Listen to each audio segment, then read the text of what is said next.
Hey folks, it's Eric from Belgrade Beat, and I just wanted to share my thoughts on a post that I saw today on the Belgrade Foreign Visitors Club. If you haven't seen that Facebook group, you should probably check it out if you're like a foreigner living in Serbia, or a foreigner thinking of living in Serbia, or a Serbian person who likes to have a global-minded perspective on local issues. Yep, so basically today I want to talk about this post about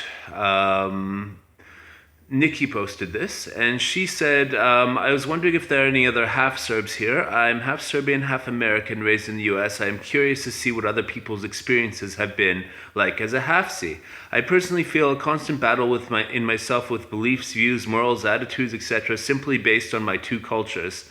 I do really love Serbian culture and find myself identifying with it more and more since I have been here. I find my American side slipping away. Any other similar experiences to share? Yeah, definitely. Well, I have been through similar things when I first started living in Serbia in 2008, and in the periods of 2008, 2011, when I was bouncing between Serbia and Canada. It really opened up my perspective of the two countries and the differences in the culture. And to complicate matters more, my family's German from Slovakia and Ukrainian, so not exactly Serbian, but close. And I chose Serbia to live as the place where I felt myself most at home. And I found a lot of my Canadian attitudes slipping away when I moved to Serbia. And in the 3 years when I was living between the two countries, back and forth, every 3 months basically, I became very acquainted with the parts of the cultures of both that I loved and hated, so to speak.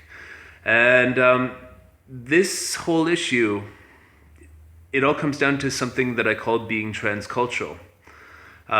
Meaning that you can't really say that you're a full member of either the North American culture or the Central European Balkan culture in this example, in my example, in Nikki's example. And it leads to a little bit of confusion initially. But I think given time, like now I've fully integrated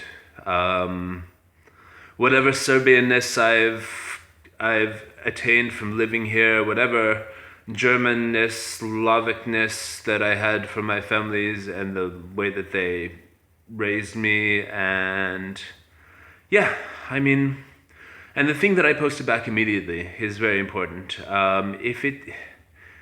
If your confusion is based on what other people think of you, what other people think of the way that you express yourself, what other people, if you're changing and people around you don't like it, then you really need to stop right now giving a shit about what other people think about you.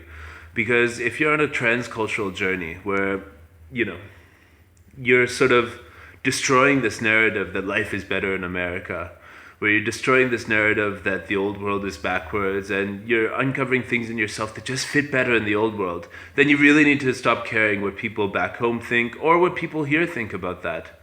In Serbia. So what it ends up being is like, just seek within yourself and find the different parts of the culture that work better with you and who you really are inside. Not the world of lies and insincerity and social graces and, like politeness, social norms, politically correctness that you built up in your mind. And in North America, there's loads of them, and in Serbia, there's quite a few as well.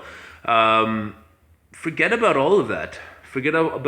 Just live your life every day, expressing yourself. Yeah. The way you talk can change, as it did for me, certainly. Living in the UK also changed the way that I talked as well. And and so you become your own unique transcultural being, sort of like a unique transsexual being, but cultural. So when people ask you where you're from, you sort of have a long story to tell, and maybe they don't believe it. A lot of people don't even think I'm from Canada, but I grew up in Canada. I grew up in a neighborhood called Moore Park in Toronto, speaking English and all this stuff. And I've integrated lots of really different sort of intonations and different ways of emphasizing words into my speech, into my English, but I think my English has been enriched by, for example, the Serbian influence.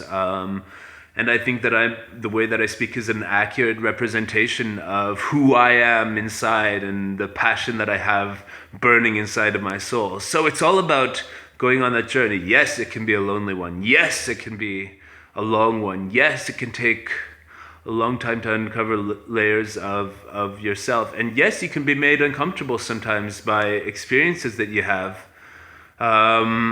where you just surprise yourself. You do something that you didn't know you had in you. Like, for example, I was raised in Canada, so we're always supposed to be really polite. And it took me a long time to get out of the always be polite and to own this more aggressive side of myself that Serbian people summon so easily. So, yeah, best of luck to anybody who's going through this journey. For me, it's ongoing, but I feel I've pretty much stabilized in my transcultural. Yes, I am a Belgradian, Canadian, German, Slovak, whatever beast that brings it all together and broadcasts my unique personality to the world. Yeah, I'm happy about it. As you can see, I'm quite thrilled, or else I wouldn't have started this YouTube channel, Belgrade Beat, to broadcast this whole idea of being this, strani kurac, some foreigner in Serbia that just loves the place and wouldn't want to live anywhere else for the time being, because this place is exciting. It's getting better every year. Yes, not everybody has as nice a life as I do here. Yes, it's true, but there's lots of opportunity here.